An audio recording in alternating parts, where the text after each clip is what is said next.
Good morning, Fellowship Hi-Crest family. My name is Cassandra, and I'll be doing your Jumpstart this morning. I'll be coming from Ruth, chapter 3. I'm going to read verse 1. Our reading for today, though, is the full chapters 3 and 4. One day, Naomi said to Ruth, "My daughter, it's time that I found a permanent home for you, so that you will be provided for." Up until this point, Ruth had been providing solely for Naomi. She'd been working long hours in Boaz's field, picking grains, and all from morning till night. Then she would get the grains, and once she got all the grains from that day, she would then go and she would do the process for beating the grains and getting them prepared to be used as food. And it was a long day. It was a long, hard process to do, but she did it every single day.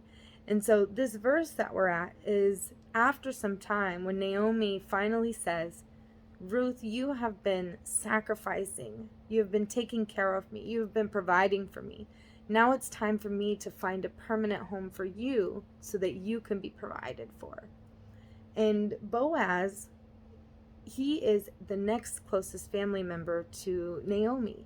And in that time frame, the customs and cultures were for the widowers, the next closest family member would actually have an obligation to marry the widower, so that they could be provided for, so that they can be loved, so that the family lines could continue. And so Boaz eventually marries Ruth, and he is able to redeem that family. They have a child, and this child actually is part of the line of David.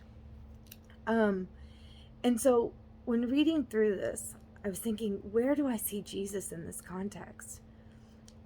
And Jesus is our Redeemer. Jesus was willing to sacrifice his life for us so that we may be redeemed in the eyes of our Father.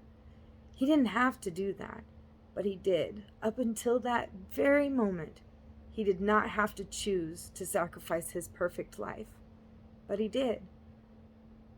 So in the same way that Boaz was able to redeem that family line, Jesus already paid the price and is able to redeem us from our sins so that we may live in eternity with our Father, so that we may be provided for by our Father, so that we may have a permanent home with our Father.